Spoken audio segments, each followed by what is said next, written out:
معروف شاعر فیض احمد فیض کی یاد اور فکر کو خراج عقیدت پیش کرنے کے لیے لاہور کے الحمرا آرٹ کونسل میں 3 روزہ 10ویں فیض فیسٹیول کا انعقاد کیا گیا۔ اس ادبی میلے میں ملک بھر سے ادب، فن اور فکر سے وابستہ افراد نے شرکت کی۔ فیسٹیول کے مختلف سیشنز میں سماجی اور شہری آزادیوں، مزاحمتی ادب اور آج کی صحافت جیسے موضوعات پر گفتگو ہوئی۔ اس کے ساتھ ساتھ لاہور کے ثقافت اور فکری آزادی پر بھی بات چیت کی گئی۔ فیسٹیولز میں کتابوں کے کئی اسٹالز لگائے گئے تھے جہاں نئی اور کلاسیکی کتابیں رکھی گئی، جبکہ بعض کتابوں کی رہنمائی بھی کی گئی۔ طلباء، اساتذہ، صحافیوں، فنکاروں اور زندگی کے مختلف شعبوں سے تعلق رکھنے والے افراد نے بڑی تعداد میں شرکت کی۔ میلے میں شریک پاکستان ایکسپریس پوڈ کاسٹ کے میزبان اور مصنف شہزاد غیاث نے کہا کہ سوشل میڈیا کے دور میں جب زیادہ تر لوگ اسکرین تک محدود ہو گئے ہیں، ایسے ادبی میلوں کا انعقاد بہت ضروری ہے۔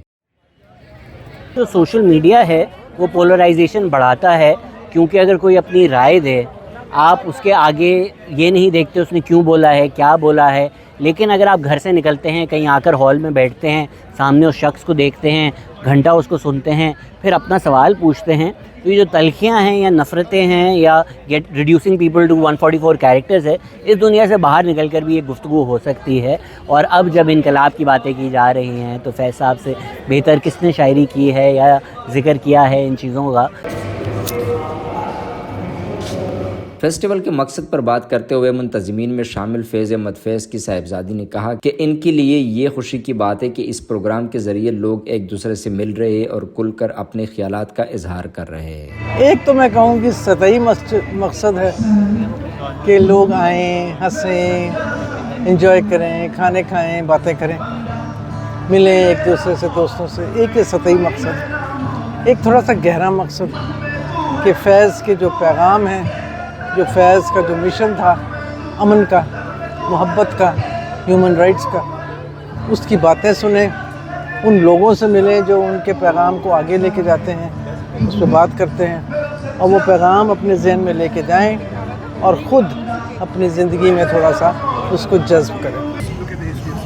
شرکاء نے ایک طرف فیض احمد فیض کے کام کو سراہا اور ان پر مختلف پروگرام کیے تو دوسری طرف ان کی شاعری پر اختلافی رائے بھی سامنے آئی۔ صحافی کاشف بلوچ کا کہنا تھا کہ اگرچہ فیض ایک بڑی علامتی شخصیت ہے لیکن ان کی شاعری معاشرے کے تمام طبقات کی مکمل نمائندگی نہیں کرتی ہے۔ پورٹرے یہ کیا جاتا ہے فیض احمد فیض کی شاعری کو یا فیض احمد فیض جیسے شاعروں، ادیبوں، آرٹسٹوں کے آرٹ کو کہ یہ ہیومن رائٹس سے الائنڈ ہے اور یہ غریب طبقے کی یا جو ڈسپیرٹی ہے between the rich and the پور، اس کے خلاف ایک مزاحمت کا استعارہ ہے جو کہ بالکل غلط بات ہے۔ تو فیض کی پوری شاعری کا سٹرکچر جو جمالیاتی سٹرکچر ہے نا، ان کی غزل نظم وہ بہت ہی لجلجے فیوڈل ایستھیٹکس کی کنٹینیوٹی ہے۔ ہماری پوری اردو شاعری بیسیکلی فیوڈل، غزل جو ژانرا ہے، غزل کی جو صنف ہے وہ فیوڈل صنف ہے، اور اس کے اندر جو مسٹسزم ایک پولیٹیکل ہونے کا پیغام دیتی ہے۔ ابھی آپ دیکھیں کہ فیض کی پوری شاعری کا جو استعارہ ہے وہ بڑا پولیٹیکل بنا کے اس کو پیش کرتے ہیں، لیکن چونکہ کوئی کانٹینٹ نہیں ہے، بیس نہیں ہے، سمجھ نہیں تھی فیض کو اس بات کی کہ بیسکلی وہ اسٹیٹیکل سٹرکچر توڑنا، وہ جمالیاتی سٹرکچر توڑنا ہوتا ہے، جس کے بعد جا کر کے آپ اس قابل ہوتے ہیں کہ آپ واقعتاً ان پہ سے ہوئے پچھڑے ہوئے طبقوں کی بات کر سکیں۔ نہ کاسٹ سسٹم کی سمجھ تھی فیض کو، نہ کلاس سسٹم کی سمجھ تھی فیض کو، ایک جمالیاتی فیوڈل جمالیات کی ایک انہوں نے اس کو دوبارہ سے پروڈیوس کیا اور وہ آڈینس پہلے سے موجود تھی۔ دوسری جانب کئی شرکاء نے اس رائے سے اختلاف کرتے ہوئے کہا کہ فیض کی شاعری امید اور مزاحمت کی علامت ہے اور اس سے فائدہ اٹھانے پر کسی ایک طبقے کی اجارہ داری نہیں۔ دیکھیں، جب آپ کہتے ہیں کہ کسی کی شاعری کامن لوگوں کے لیے نہیں ہے تو یہ تعین یا یہ فیصلہ کون کرتا ہے؟ شیکسپیئر دنیا بھر میں ایلیٹ انسٹیٹیوشن یونیورسٹیز میں پڑھایا جاتا ہے، بٹ شیکسپیئر پرفارم جب کیا جاتا تھا تو عام عوام آتی تھی۔ فیض کا اگر ایک شعر ہے، ایسا تو نہیں ہے کہ وہ صرف محفلوں تک یا ڈرائنگ رومز تک محدود ہے، وہ شعر آپ بھی سن سکتے ہیں، وہ شعر آپ بھی سن سکتے ہیں، اس شعر کا اثر پوری قوم پر ہو سکتا ہے۔ تو ہاں، ایک تاثر ضرور ہے کہ حبیب جالب تھوڑے عوامی شاعر تھے، یا فیض احمد فیض کیونکہ ان کا تھوڑا کرافٹ جو ہے اس میں کچھ لفظ بھی ایسے ہیں جو شاید زیادہ تر لوگ نہ سمجھ سکیں، بٹ ایسا نہیں ہے کہ آپ کسی کی بھی شاعر کو، کسی کام کو، کسی آرٹ کو کچھ چند ڈرائنگ رومز تک محدود کر سکتے ہیں.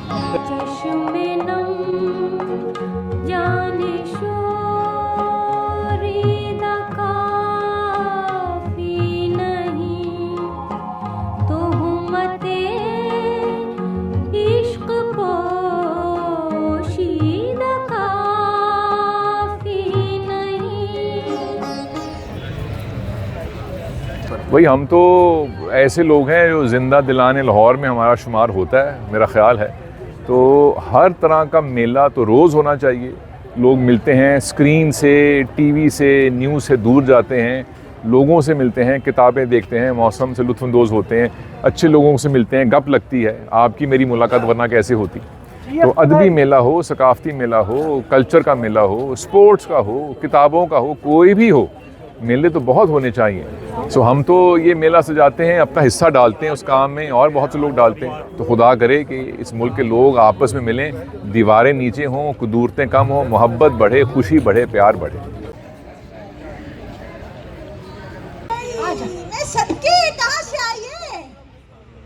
YSPK.net کے لیے متین علی کے ساتھ کلیم اللہ، لاہور. آپ کی خبر، آپ کی آواز. voicepk.net